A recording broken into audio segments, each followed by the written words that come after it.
లేనివాడు ఆయన, పుట్టినవాడు ఏమిటి, ఉన్నవాడు ఆయన. అన్నీ వెళ్ళిపోయిన తర్వాత అన్నీ తనలోకి తీసుకుని ఉండిపోయేవాడు ఆయన. ఇంకా ఆయనకి వయస్సు ఏమిటి? పైకి బాహ్యంలో శంకరుడు తన నింద తాను చేసుకుంటున్నాడు.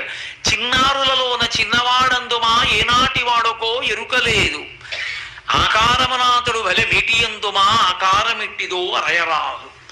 పోనీ అంత ఎత్తుంటారండి, చాలా బాగుంటారండి అందామా? అసలు ఆయన ఆకారం ఏమిటో లోకంలో తెలిసినవాడు లేడు. 63 లీలామూర్తులు, అరూపరూపి లింగస్వరూపం, అంతటా నిండి నిబిడీకృతం అయిపోయినటువంటి వాడు. ఏదాయన రూపం? అసలు రూపం తెలియని వాడితో పెళ్ళి ఏమిటమ్మా నీకు? పైగా కులగోత్రములు 2 అరయుధమందుమా తల్లిదండ్రులు ఎప్పుడు ధరణి లేరు. కులం గోత్రం తెలుసుకోవాలా పెళ్ళంటే? కులం గోత్రం తెలుసుకుందామంటే తల్లి తండ్రి ఏరి లోకంలో? ఆయనకు పుట్టుకంటూ ఉంటే నువ్వు తల్లి తండ్రి, పుట్టుకేమిటి ఆయనకి? ఆయన మహానుభావుడు, ఉన్నది ఆయన ఒక్కడే. అటువంటి వాడికి పుట్టుక ఎందుకు ఉంటుంది? కాబట్టి పుట్టుక లేదు. అటువంటి వాడు అమ్మా నీకెక్కడ దొరికాడు? అతనితో పెళ్ళి ఏమిటి? నా మాట విను, విడిచిపెట్టేసేయి. బహుశా మాయచేత కపట మంత్రములను నిన్ను ఎట్లు ఎరిగించుకున్నాడో కాని తగిన వాడు కాడు. బహుశా నీ మీద మాయో మంత్రమో వేశాడు, ఇల్లాల్ని చేసుకుందామని. నా మాట విను, వదిలిపెట్టి అన్నాడు. అని ఊరుకోలేదు. నిజమే, పోనీ ప్రత్యక్షం అయిపోయాడు అనుకో, ఆయన సొమ్మేం పోయింది, పెళ్లి చేసుకోమంటే సంతోషంగా చేసుకుంటాడు. కానీ రేపొద్దున్న మీ తండ్రి అంత ఐశ్వర్యవంతుడు, మంచి పట్టుపట్టలు బంగారు పళ్ళెల్లో పెట్టి కట్టుకోవా ఎల్లుడు అని ఇస్తాడు. చీనాంబరంబులు చిలువప్ప కట్టడు మధుసెందూరేంద్ర చర్మాంబు గాని, రక్తమోడిపోతున్నటువంటి ఏనుగు తోలు ఒకటి కట్టుకుని వస్తాడు పెళ్లిపేట్ల మీదకి. బాగుంటుందా? ఎంత సహ్యంగా ఉంటుంది. చీనాంబరాలు తీసుకొచ్చి కట్టుకోవాయా అంటే కట్టుకోడు, అది నిండగా కనపడుతుంది. కానీ ఆయన భక్తికి ఎంత వశుడవుతాడన్నదానికి సంకేతం. అంత ఉద్ధతి చేసి కాశీపట్టణంలో అల్లరి చేసినటువంటి గజాసురుణ్ణి త్రిశూలం మీద పక్కన పెట్టి ఆయన తపస్సు చేసుకుంటుండగా సామగాన మంత్రాల చేత పరమశివుణ్ణి స్తోత్రం చేస్తే పరవశించినటువంటి పరమశివుడు ఆయన కోరికని తీర్చడానికి వెంటనే ప్రసన్నుడై, నువ్వు నా తోలు ఒలిచి ఎప్పుడూ కట్టుకుని ఉండాలి, కృత్తివాసేశ్వరుడు అన్న పేరుతో కాశీపట్టణంలో శివలింగంగా ఉండాలి, ఈ తోలు వాసన రాకూడదు, దుర్గంధం ఉండకూడదు అంటే దుర్గంధం లేని తోలుగా మార్చి నెత్తురోడుతూ అప్పుడే నవనవలాడుతున్న ఏనుగు తోలుగా కట్టుకుంటుంటాడు. బాహ్యం, ఆంతరం ఏనుగు, గజము, జగము. కొంచెం అక్షరాలు అటు ఇటు చేయండి. జగ జాయతే గచ్చతే ఇది జగత్, వచ్చి వెళ్ళిపోయేది మాయ. మాయని నేను లొంగదీయగలను, తోలు తీసి కట్టుకోగలను, మాయని నియంత్రించగలను, వహించగలను, నియంత్రించగలను, నియమించగలనని చెప్పగలిగినటువంటి పరాత్పరుడు ఆయనని చెప్పడానికి గుర్తు ఏనుగు తోలు కట్టుకోవడం తప్ప నాకున్నన్ని పంచెలు కూడా ఆయనకి లేక ఏనుగు తోలు కట్టుకున్నవాడు కాడు ఆయన. కాబట్టి చీనాంబరంబులు చెలువొప్ప కట్టడు మదసింధూరేంద్ర చర్మంబుగా అని, రత్న కంకణములు రమణుడై తొడగడు పనిలోక రాజ కంకణము కాని. అమ్మారే పొద్దున మీ ఇద్దరికి పెళ్ళయిందనుకో, మీ నాన్నగారు రత్న కంకణాలు పట్టుకొచ్చి వేసుకోవాలంటే వేసుకోడు. శంకరాచార్యులు వారు చెప్పారు, పార్వతీ పరమేశ్వరుడు ఇద్దరు కూర్చునుంటే పరమశివుడు ఎంత గొప్పవాడో స్తోత్రం చేస్తోంది సరస్వతీదేవి. చేస్తుంటే ఎంతైనా ఇల్లాలు కదూ, బేలతనం. ముగ్ధాముహుర్విధగతి వదనే మురారే ప్రేమత్రపా ప్రణిహితాని గతాని అంటారు శంకరులు. ముగ్ధ ఆమెకి సంతోషం భర్త గురించి చెప్తుంటే. మా ఆయన కదా అని ఎవ్వరూ చూడకుండా సభలో ఇలా పమిట కొంగు పక్క నుంచి ఆయన చేయి పట్టుకున్న కాసేపటికి అమ్మవారి కళ్ళల్లోంచి నవరసాలు చెప్పవలసి వచ్చింది శంకరాచార్యుల వారు. శివే శృంగారార్ద్ర అన్న శ్లోకంలో అన్నీ చెప్పచ్చు, కానీ భయం చెప్పడం ఎలా కళ్ళల్లో? ఆదిశక్తి అయిన అమ్మవారు భయపడిందంటే అసహ్యంగా ఉంటుంది. ఎంత చమత్కారం చేశారంటే, శివుడి చెయ్యి ఇలా పట్టుకుంది ఆవిడ పమిట కొంగు చాట్ నుంచి. మా ఆయని అని గొప్ప కొద్ది ఏదో చల్లగా పాకుతున్నట్టు అనిపించింది. ఇలా చూసింది, ఆయన చేతి మీద పిల్లపాముటి ఈవిడ చేతి మీదకి ఎక్కుతోంది. అమ్మో అంది. హరాహిభ్యో భీత అన్నారమ్మా, నీ కళ్ళల్లో భయం అప్పుడు కనపడిందండి. కాబట్టి ఆయన ఒంటి నిండా పావులు వేసుకుంటాడు. ఒంటి నిండా పావులు వేసుకోవడం అన్న మాటకు అసలు అర్థం వేరు. ఆయన మృత్యుంజయుడు. లోకంలో అందరూ మృత్యువుకి భయపడతారు, మృత్యువుకి మృత్యువు పరమశివుడు ఒక్కడే. అందుకే వక్షస్థానమంతకస్య కఠినాపస్మార సంవర్ధనం బుభృత్పర్యటనం నమచ్చరచిర కోటీర సంఘర్షణం కర్మేదం మృదులస్య తావక పదద్వంద్వస్య గౌరీపతే మచ్చేతో మణిపాదుకా విహరణం శంభో సదాంగీకురు అంటారు శంకరులు శివానంద లహరిలో. అటువంటి పరమశివుడు మృత్యువులకు మృత్యు అని చెప్పడం, కాలమునకు కాలమని చెప్పడం, పాములను మెడలో వేసుకోవడం. అందుకని అమ్మాయిన పావులు వేసుకుంటారమ్మా. రేపు పొద్దున రత్న కంకణాలు పెట్టుకోమంటే పెట్టుకోడు. చందన గంధంబు జానడై పూయడు మద పంచ బాణ భస్మంబు కాని. రేపు పొద్దున్న మీ నాన్నగారు అంగరాగాలు తెచ్చి, అంగరాగాలంటే ఏదో పౌడర్ డబ్బా తెచ్చి అక్కడ పెట్టి రాసుకోవాలి. సువాసన వస్తుందంటే రాసుకోడు. గబగబా వెళ్ళి ఇంతకు ముందు తన 3వ కంటి మంటతో కాల్చేసిన మన్మధుడి భస్మ తీసి ఒంటి రాసుకుంటాడు. బాగుంటుందా? ఏమిటమ్మా ఆయనతో పెళ్ళి ఏమిటమ్మా అంటే కోరికలు లేనివాడు. కోరికలు లేనివాడు అన్న మాటకు అర్థం ఏమిటో తెలుసా? కోరిక పుట్టనివాడు కాడు. కోరిక పుట్టడానికి అసలు తనది అన్నది లేకపోతే ఓ కోరిక. తానన్నీ అయిపోయిన వాడికి కోరిక ఏమిటి? నాకు ఒకటి లేదనుకోండి పొందాలని కోరిక. అసలు నాది కానిది నేను లేనిది ఒకటి లేకుండా పోయింది అనుకోండి, నేను పూర్ణుడనైపోతే ఇక నా కోరిక ఎందుకు ఉంటుంది? అది శివతత్వం. కాబట్టి ఆయన రేపు పొద్దున్న ఆ మన్మధుడి భస్మ పూసుకుంటారమ్మా. పువ్వుల దండడు జానడై తురమడు వెలయింతలేదిదే వెలుగు కాని. చక్కగా పూలదండ మెడలో ఉంచుకోవాలి, గొగలి పురుగులు లేనిదైతే. కానీ ఆ పూలదండ వేసుకోడు. నాకుండలి నామకుటి నాస్రగ్వి నల్పభోగవాన్న హస్తాభరణం నాపి విద్యతే నాప్యనాత్మవాన్న రామాయణం బాలకాండ. చేతికి ఆభరణం లేకుండా మెడలో పూలదండ లేకుండా పురుషుడు ఉండకూడదని. అసలు నిజానికి సంప్రదాయం అది. నాస్రగ్వి దండ లేకుండా పురుషుడు ఉండకూడదు అని. కానీ పరమశివుడికి దండ వేశారనుకోండి, నాకెందుకు ఇవన్నీ అని ఓ రూపాయి పెట్టి ఖర్చు లేని రాత్రిపూట వెలిగే చంద్రుడిని తెచ్చి పైన పెట్టుకుంటాడు. ఎలా ఉంటుంది ఏమిటి? ఇక్కడ వెలుగుతూ చంద్రవంకి ఇలా ఉంటే ఏం బాగుంటుందమ్మా? అంటే ఆయనతో నీకు పెళ్ళి ఏమిటి? ఇవన్నీ అలా ఉంచు. ఇవన్నీ ఇంట నుండనల్లడు ఉలుకులలో కాని ఎనయ సింహం ఎక్కడ ఎద్దు కాని చెరువా చెప్ప సిగ్గయ్యేది వెర్రి అనగ శివుడే ఎప్పుడు వినవే చెప్పుమా అన్నాడు. నాకు చెప్పడానికి సిగ్గుగా ఉందో విషయం. ప్రపంచంలో వెర్రాడు ఎవరైనా ఉంటే శివుడోడే, నేనలేదు బ్రహ్మచారి అంటూ ఒక మాట అన్నాడు. ఇంట నుండనల్లడు ఉలుకులలో కాని. రేపు పొద్దున్న పెళ్ళయిందనుకో గృహప్రవేశం చేయించాలి అత్తవారింట్లో. ఎక్కడికి తీసుకెడతారో తెలుసా? శ్మశానానికి తీసుకెడతారు. అక్కడ మీ కాపరం ఉంటావా? ఏమిటమ్మా ఆయనతో పెళ్ళి? ఆవిడే అడిగింది పార్వతీదేవి, ఏమండి కైలాస పర్వతం మీద ఉంటాం, అఖిలాండ కోటి బ్రహ్మాండ నాయకుడు మీరు, ఎందుకంటే ఆ శ్మశానంలో ఉంటుంటారు? కొంతమంది పని కట్టుకుని అదే పనిగా శివుడు శ్మశానవాసి అని అక్కర్లేని ప్రచారాలు అన్నీ మొదలెడుతున్నారు కదా, ఎందుకంటే ఆ శ్మశానంలో ఉంటారని అడిగింది. అడిగితే ఆనాడు మహాభారతం అనుశాసనిక పర్వంలో చెప్పాడు, పార్వతి నేనేం బుద్ధినే చేతకాని వాడనై ఉండలేదు.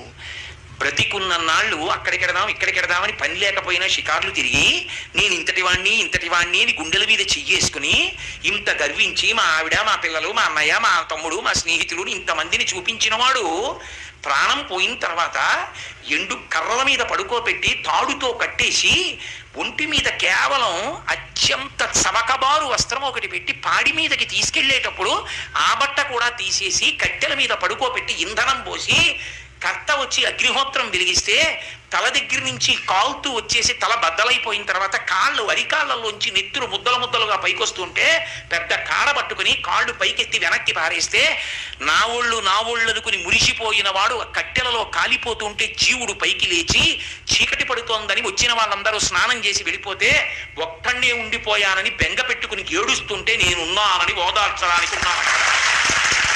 నేను లేకపోతే చచ్చిన వాడు చస్తాడు పార్వతి అందుకున్నానన్నాడు. అది ఆయన ఔదార్యం. చేతకాక అక్కడ ఉండలేదు. అన్నవాడిని ఓదార్చకుండా ఉంటే తెలిసి వస్తుంది వాడికప్పుడు శివుడు శ్మశానవాచని విమర్శించడం ఏమిటో కాదు. అసలు మీకు ఒక యథార్థం చెప్పాలంటే రెండే ఉంటాయి ఈ లోకంలో. ఉంటే శ్మశానం ఉంది, లేకపోతే మంగళప్రదత్వం ఉంది, అంతే. అసలు ఈ భూమండలమే పెద్ద శ్మశానము. చచ్చిపోయాక శ్మశానానికి తీసుకెళ్లారా? శ్మశానానికి వెళ్ళాక చచ్చిపోయారా ఎవరైనా? నాకు చెప్పండి. శ్మశానానికి వెళ్ళి చచ్చిపోయిన వాడు లేడు. ఇంట్లో చచ్చిపోయాడు, హాస్పిటల్లో చచ్చిపోయాడు, రోడ్డు మీద చచ్చిపోయాడు, ఎక్కడ పడితే అక్కడే చచ్చిపోయారు. ఆఖరికి నేను ఇప్పుడు గట్టిగా మాట్లాడుతుంటే ఈ ధ్వని ప్రకంపనలకి సూక్ష్మాంగ జీవులు చచ్చిపోయాయి. చచ్చిపోయినదంతా అమంగళత్వం, కానీ చచ్చిపోయిన వాడిని బ్రహ్మాండంలో కలిపింది ఎందుకు అమంగళత్వం అయింది? అందుకని లోకము శ్మశానమనైనాను, అసలు శ్మశానం అన్న మాట లేదనన్నాను. శివుడు శ్మశానవాసి నువ్వు గుండెలు బాదుకుని మాట్లాడడం ఏంటి? అర్థం లేని విషయం. తప్పు. అటువంటి తప్పుడు ప్రచారాలు చేయకూడదు. సనాతన ధర్మాన్ని పాడు చేయడం అది. కాబట్టి పరమశివుడు అనుశాసనిక పర్వంలో ఇటువంటి వాళ్ళు పుడతారని తెలిసే పార్వతీదేవి చెప్పించింది ఆయన నోటి వెంటే. నేను అందుకుంటాను అక్కడ కాదు. అక్కడ భూత ప్రేతములు ఉంటాయి, అవి ఇళ్లల్లోకి చొరబడతాయి. చొరబడాలనుకుంటున్నారేమో. ఉత్తిష్టంతో భూత పిశాచాహ అని ఎందుకంటున్నారు మరి పూజ చేసేటప్పుడు? లేని వాటిని లేమంటారా? ఇక్కడ ఉంటే కదా ఎవరినైనా అమ్మ మీరు లేవండి అంటాను. ఎవరూ లేకుండా ఉత్తినే లేవండి అంటే నేను పిచ్చాను అంటే. ఉన్నాయి కదా భూత పిశాచాలు, అందుకే కదా ఉత్తిష్టంతో భూత పిశాచాహ అంటున్నారు. అవి ఇళ్లల్లోకి వెళ్ళి భగవత్ కార్యాలు చెడగట్టకుండా నేను అక్కడ తాండవం చేస్తుంటే అవి చూస్తుంటాను. కాబట్టి ఉదారుడు కానీ తనని తాను నింద చేసుకున్నాడు. అది విచిత్రం. ఇంట నుండనొల్లడు ఉలుకులలో కాని ఎనయ సింహం ఎక్కడ ఎద్దు కాని. రేపు పొద్దున ఎద్దుకండి ఆ ఎద్దు ఇదిగో నా సింహం ఉంది ఎక్కండి చక్కగా అంటే ఎక్కడ ఎద్దు ఎక్కుతాడు. ఆయన ఎద్దెక్కేది అమాయకుడు ఎక్కడు. వృషభము దేనికి సంకేతం అంటే ధర్మానికి సంకేతం. ఆయన ధర్మాన్ని ఇష్టపడతాడు. ఆయన భక్తులకు ధర్మమునందు అనురక్తి కల్పిస్తాడు. అటువంటి పరమశివ తత్వాన్ని మార్చి మాట్లాడాడు. మాట్లాడి ఎందుకమ్మా ఆయనతో పెళ్ళేమిటమ్మా, నా మాట విని విడిచిపెట్టు అని నేను చక్కగా చూడు ఎంత యవ్వనంలో ఉన్నానో, నీకు తగినటువంటి వాణ్ణి, కాబట్టి నన్ను తగిలి నీవు నా వెంట చనుదెమ్ము వనటకుంద నేత్ర వనజనేత్ర, నన్ను తగులుకుని నాతో వచ్చేయి, వదిలేయి తపస్సు అన్నాడు. విందావిడ, వీడట బ్రహ్మచారియట, వీనుల పెట్టక రాని మాటలే ఆడుచునున్నవాడు, నమశివాయయుండు ఆడగరాదు. వీని కపటాత్ముని వీపున వేసి ద్రొబ్బుడని ఉగ్రత పల్కిన కాంతలందరూ. వీడు ఇష్టం వచ్చినట్టు మాట్లాడుతున్నాడు, శివనింద చేస్తున్నాడు. ఎవరో నమశివాయ అన్న మాట తప్ప అనకూడదు, వినకూడదు. కాబట్టి వీడిని వీపు మీద 4 వేయండి, పండ్లు ఉడగ వేసి ద్రొబ్బుడని, పళ్ళు ఊడిపోయి కొట్టి లాగా మారైంది అనేటప్పటికీ చిలికెత్తెలందరూ వచ్చారు. అప్పుడు పరమశివుడు సాక్షాత్కరించాడు. మహాతల్లి స్తోత్రం చేసింది, పూజించింది. నిన్ను నా ఇల్లాలని చేసుకుంటున్నాను. ఇల్లాలి చేసుకోవడం ఏమిటి, ఆవిడ ఎప్పుడు ఇల్లాలి, దా వృషభవాహనాన్ని అధిరోహించు కైలాసానికి వెళ్ళిపోదాం అన్నాడు. నేను ఆనందావిడ అదేమన్నాడు, దక్ష ప్రజాపతి కూతురుగా వచ్చినప్పుడు అలాగే వచ్చాను, ఇప్పుడు అలా రాను. పార్వతీ కళ్యాణంలో కన్యావరుని చేసి నువ్వు మా నాన్నగారి ఇంటికి దూతల్ని పంపి నన్ను నీ భార్యగా చేసుకో. ఆడపిల్ల ఉన్నవాడు ఫోటో జాతకం పట్టుకు తిరగకూడదు, మగపిల్లాడు ఉన్నవాడు తిరగాలి. మా అబ్బాయికి తగిన అమ్మాయి ఎక్కడుందండి అని. అసలు మీరు కళ్యాణ ప్రకరణంలో, వివాహ ప్రకరణంలో మగపిల్లవాడు తండ్రి తిరుగుతాడు, అంతేగాని ఆడపిల్ల తండ్రి తిరగడు. కలియుగం అన్నీ తిరగబడిపోయి.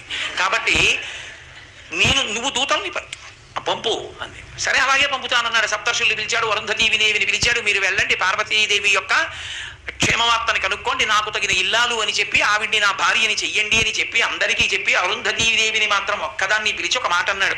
ఈ లోకంలో ఒక పెద్ద పోకడొకటి ఉంది. అరుంధతి వనిత కూతుల పిండి చేయునెడలం వాచాలకులు తల్లులేయని లోకంబులు పల్పుగా ఉన్న సతీని వద్రీచు ఇల్లాలితో వనరన్ కన్యకున్ వరండుతగు ఎలా విచారింపగా ఇది కార్యముకు కటింపగా పలుకు మీ అంబోజ భద్రేక్షణ. ఈ లోకంలో ఒక దిక్కుమాలిన అలవాటు ఉంది. ఆడపిల్లని ఇచ్చేటటువంటి తల్లిదండ్రుల్లో తల్లి ఉందే, ముందు పెళ్లి కుదరగానే సంతోషిస్తుంది, అబ్బా మన అదృష్టం అన్నట్టు. ఇంకా తర్వాత ఏమండి వాళ్ళు అది పెట్టద్దు, ఇది పెట్టద్దు, ఆ పిల్లాడు ఏమిటండి, వాళ్ళ నాన్నగారు ఏంటండి, వాళ్ళ అమ్మ ఏంటండి అని వాచాలకులు తల్లులే, ఆడపిల్లల తల్లులే అక్కర్లేని కూడా వాళ్ళన్నీ తెస్తారు. నేను క్షమింపబడేది కాదు. వాచాలకులు తల్లులే ఎని లోకంబులు పలుకు కావున. శివుడు తన మీద పెట్టలేదు, లోకంబులు పలుకుతుంటాయి. అందుకని నీ వద్రీషు ఇల్లాలితో, మేనకాదేవి దగ్గర జాగ్రత్త సుమా, ఆయనకి ఏముంది ఎంత ఉంది ఇన్ని అడుగుతుంది. ఆయన తగినవాడేనమ్మా అని చెప్పి పెళ్లి కుదుర్చు తల్లి, ఆ పిల్ల నాకు దక్కేట్టుగా చూడు అని బతిమాలుకుని పంపించాడు. కాబట్టి వాళ్ళని పంపించాడు. వాళ్ళు చూశారు, వెనక్కి వచ్చారు. మేనకాదేవి ఒప్పుకుంది, హిమవంతుడు ఒప్పుకున్నాడు. అంతా పూర్తి. నీలాహిమేది కంటెను నీలానుల కంటే ఇంద్ర నీలము కంటెన్ నీల రుచి పోలు నంబుక నీలాలక నీమి చెప్ప నీలగ్రీవా అన్నారు. చాలా అందమైందయా, నీకు తగిన ఇల్లాలన్నారు. సంతోషించారు. అన్నీ పూర్తయిపోయి. అన్నీ పూర్తయిపోయిన తర్వాత దేవతలు వచ్చారు. వచ్చి శివ ఒక చిన్న విజ్ఞాపన అన్నారు. ఏమి చెప్పండి అన్నాడు. అయ్యా మీరు కానీ పార్వతీదేవిని కళ్యాణం చేసుకుంటే త్రికరణ శుద్ధిగా మేనకా హిమవంతులు కన్యాదానం చేసేస్తే ఇక వాళ్ళకి రూపం ఉండదు, మోక్షం వచ్చి మీలో కలిసిపోతారు. హిమాలయ పర్వత ప్రాంతములు లేకపోతే తపో భూములు ఉండవు, ఎవరు తపస్సు చేసుకోవడానికి అనువైన భూమి ఉండదు. అందుకని వాళ్ళకి త్రికరణ శుద్ధి లేకుండా కన్యాదానం చేసేటట్టు మీ పెళ్లి మీరు పాడు చేసుకోండి అన్నారు. లోక కళ్యాణం అంటే, లోకం కోసం ఔదార్యం అంటే పరమశివుడు. తప్పకుండా వాళ్ళు త్రికరణ శుద్ధి లేని కన్యాదానం చేసేటట్టు నేను చేసుకో. పరమశివుడి పక్కన రాని వాళ్ళు ఎవరు? బ్రహ్మగారు, విష్ణువు, లక్ష్మీదేవి, సరస్వతీదేవి, ఋషులు, ప్రమదగణాలు, దేవతలు అందరూ పరమశివుడి పనుపున బయలుదేరారు. భక్తకోటి అంతాను. హిమవంతుడు ఆయన చుట్టాలకు ఆయన వేశాడు.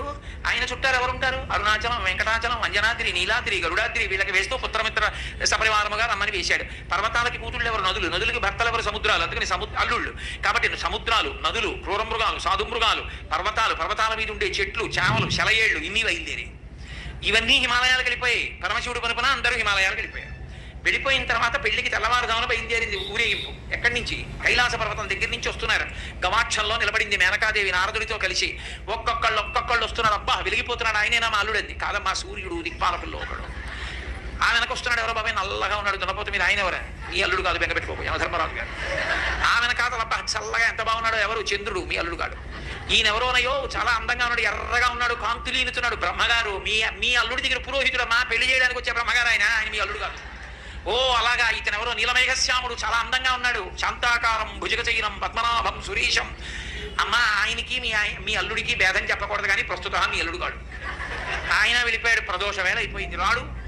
వెడుతూనే ఉంది ఊరేగింపు. వస్తున్నారు మగపెళ్లి వారు. అలా ఆఖరికి ఒక ఆయన వచ్చాడు. చుట్టూ భూతప్రేత పిశాచాలు ఉన్నాయి, ప్రపదగణాలు ఉన్నాయి. మధ్యలో దిగంబరంగా తాండవం చేస్తూ వస్తున్నాడు. అడగలేదు మేనకాదేవి ఆయన నారదుడే చెప్పాడు, ఆయనే మీ అల్లుడమ్మా అని మెట్లు దిగి వెళ్ళిపోయాడు. ఇక నేను కల్పించాను అనుకుంటున్నారేమో, మీరు శివ మహాపురాణంలోంచి అన్వయం. నేను ఎన్నో గ్రంథాలను కలిపి చెప్తున్నాను. ఇది చెప్పాడు కుమార సంభవం, వీరభద్ర విజయం, ఏంటి పార్వతీ కళ్యాణం, స్కాంద పురాణం, తర్వాత ఇప్పుడు చెప్పేటటువంటిది సింహాపురాణం, ఇన్నిటిలోంచి కలుపుతున్నాను. అందుకని మీకు ఒక చోట దొరికేది కాదు, ఇన్ని పురాణాల్లోంచి కలిపి విహంగ వీక్షణంగా మాట్లాడుతున్నా పార్వతీ కళ్యాణం గురించి. ఆ నారదుడు గబగబా మెట్లు దిగి వెళ్ళిపోయాడు. ఈవిడ గబగబా మెట్లు దిగి తిన్నగా పార్వతీ దగ్గరికి వెళ్ళి, నిన్ను చంపినే చచ్చిపోతా, వాడా దొరికాడు నీకు పెద్ద తపస్సోట, రేపు పొద్దున్న పెళ్లిపీటల మీదకి వచ్చి కూర్చుంటే కాళ్ళు ఎలా కడగడం, కన్యాదానం ఎలా చేయడం, ఆడల్లుడు ఏమిటి అని పెద్ద గొడవ మొదలెట్టి నానా అల్లరైంది. నారదుడు వచ్చాడు, బ్రహ్మగారు వచ్చారు, విష్ణు వచ్చారు. ఎంత నచ్చ చెప్తే మాత్రం ఆవిడ వింటుంది, ఆవిడ వినలేదు. వినకపోతే అప్పుడు నచ్చ చెప్పారు, ఇంకొకసారి చూడు, ఈసారి నచ్చకపోతే చెయ్యదు, అసలు నిజంగా మీ అల్లుడు ఎలా ఉంటాడో చూడు అంటే చూసింది. కోటి సూర్య ప్రతీకాచం సర్వావయవ సుందరం విచిత్రవసనం చాధానాభూషణ భూషితం సుప్రసన్నం సులావణ్యం సుహాసంచ మనోహరం గౌరాహం యుధి సంయుక్తం చంద్రరేఖా విభూషితం సూర్యేన చిత్రితం మూర్ధ్ని చంద్రదండ విరాజితం గంగా చ యమునా చైవా విధత్తు స్మరుచామరే అంటూ పట్టుపుట్టాన్ని కట్టుకుని గంగా యమున ఇద్దరూ కూడా ఒకళ్ళు సూర్యేన చిత్రితం మూర్ధ్ని, సూర్యుడేమో పైన గొడుగు పట్టుకుంటే, చంద్రుడు పక్కన దండం పట్టుకుంటే, గంగా యమునలు ఇద్దరు వెనకాతల సేవిస్తుంటే మంచి ప్రసన్నంతో లావణ్యంతో అద్భుతమైనటువంటి రూపంతో అందాలకి అందంగా ఎంత సౌందర్య రాశియో అటువంటి మహామూర్తిగా పరమశివుడు నడిచొస్తున్నాడు. చూసింది, అబ్బా ఈయన మా అల్లుడు, కన్యాదానం చేస్తానని అంది. కానీ అలా కనబడితే ఎప్పుడైనా అలా కనపడడమా, ఒక ప్రయోజనానికి కనపడ్డాడు. ఒక ప్రయోజనం రైతే, మళ్ళీ ఆ ప్రయోజనం అంటే త్రికరణ శుద్ధి లోపించింది. హిమవంతుడితో వాదించి నమ్మి శివుడు ఇలా ఉంటాడని చేస్తున్నా ఆవిడికి ఎక్కడో మనసులో పెరుకుండిపోయింది, అలా ఎందుకు కనపడ్డాడని. త్రికరణ శుద్ధిగా కన్యాదానం చెయ్యలేదు. ప్రపంచంలో తన కన్యాదానానికి తను త్రికరణ శుద్ధి లేకుండా చేసి తన పెళ్లి తానే పాడు చేసుకుని తలవంపులు తెచ్చుకుని అవమానాలు పడి పెళ్లి చేసుకుని తన భార్యకి ఇచ్చిన మాట నిలబెట్టుకుని లోకాలకి తపోభూములు నిలిపినటువంటి ఉదారుడు పరమశివుడు ఒక్కడే. అప్పుడు పార్వతీ కళ్యాణం జరిగింది. మళ్ళీ ఆ పార్వతీ కళ్యాణంలో పెద్ద రగడ, ప్రవర చెప్పవలసి వచ్చింది. ప్రవర చెప్పవలసి వస్తే ఈయనకి తండ్రి ఎవరు, తాత ఎవరు, బలానా వాళ్ళ మునిమనవాడు చెప్పాలి, మనవాడు చెప్పాలి, బలానా వాళ్ళ కొడుకు చెప్పాలి. చెప్పాలంటే ఎవరిని అడిగితే ఇంటి బ్రహ్మగారిని అడిగారు, నీకు తెలుసా, నాకేం తెలుసు, పిల్లాన్ని ఎంచుకున్నది మీరు చెప్పాలని. ఎవరిని అడిగితే వాళ్ళు ఏమో మాకన్నా ముందు ఉన్నాడు ఆయన, మాకు తెలియదు అన్నారు. నారదుడు వీణ వాయించుకుంటున్నాడు, వెళ్ళి కోపం వచ్చి ఆ వీణ పట్టుకున్నారు. బుద్ధుందా ఇప్పుడు కచేరీ ఏమిటో పక్క పిల్లాడి ప్రవర తెలియక ఏడుస్తుంటే, అసలు ఆ పిల్లాడి ప్రవర నీకు ఏమైనా తెలుసు. అప్పుడు నారదుడు నవ్వి అన్నాడు, ఆయనకి ప్రవర ఏమిటి, ఆదిమధ్యాంతరహితుడు, ఆయనకి ప్రవర ఉండదండి. ఇప్పుడు ఏదో ప్రవర కల్పించాలి కదా. ఏదో వెనకటికి ఒక విషయం చెప్తుంటారు, పాలేరుని పెట్టుకోవాలని ఒక ఆయన పిలిచి కొన్నాడు, 4 రోజులు పని చేయబోయి పని చూసి పెట్టుకుంటాడు. అన్నీ చూశాడు, చాలా బాగా చేస్తున్నాడు. నేను పెట్టుకుంటాను పనిలో, నీ పేరు ఏమిటన్నాడు. పెరుమాళ్ళు అన్నాడు. పెరుమాళ్ళు అన్న పేరుతో నాకొద్దు, ఎప్పుడన్నా నిన్ను తిట్టాల్సి వస్తే లేనిపోయి పాపం వస్తుంది, నీకు 100 రూపాయలు ఇస్తాను, మీ ఊరు వెళ్ళి పేరు మార్చుకుని మళ్ళీ రా అన్నాడు. ఓ వారం పోయాక వచ్చాడు, మార్చుకున్నావా, మార్చుకున్నాను. ఏం పెట్టుకున్నావు, పెద్ద పెరుమాళ్ళు. అలా పరమశివుడికి ప్రవర చెప్పమంటే ఏం చెప్తారు. అందుకని నిర్గుణ నిరంజన నిరాఖ్యాత నిరామయ నిర్వికల్ప పంచారుషేయ ప్రవరాన్విత పరమశివ గోత్రస్య పరమశివ శర్మణో నప్త్రే అన్నారు. అని విశ్వేశ్వర శర్మణ పౌత్రాయ సుందర శివ శర్మణ పుత్రాయ అని విశ్వనాథ శర్మణే వరాయ అఖిలాండ కోటి బ్రహ్మాండ నాయకాయ తత్వమర్థ స్వరూపాయ సకల భక్తార్తి భంజనాయ కైలాసపర నివాసాయ విశ్వేశ్వర శర్మణే వరాయ అని ఆఖరికి ఆయనకి పరమశివుడి పౌత్రుడు. ఆయన పేర్లే మార్చి కొంచెం కొన్ని పేర్లు ముత్తాత చేశారు, కొన్ని పేర్లు తండ్రి చేసి ఆయన్నే పెళ్లి కొడుకుని చేశారు. చేసి అమ్మవారి దగ్గరికి వచ్చేసేపటికి కాశ్యపావత్సార నైతృతత్రయారుషేయ ప్రవరాన్విత కాశ్యపస గోత్రస్య, కాశ్యపస గోత్రంలో పుట్టినటువంటి అమ్మవారు అని చెప్పి ఆ అమ్మవారికి మొట్టమొదటి ఎవరి యొక్క మునిమనవరాలు అంటే ఆమె కోలాహల శర్మణో నప్త్రి, కోలాహల పర్వతం అనేటటువంటి దానికి ఆమె మునిమనవరాలు.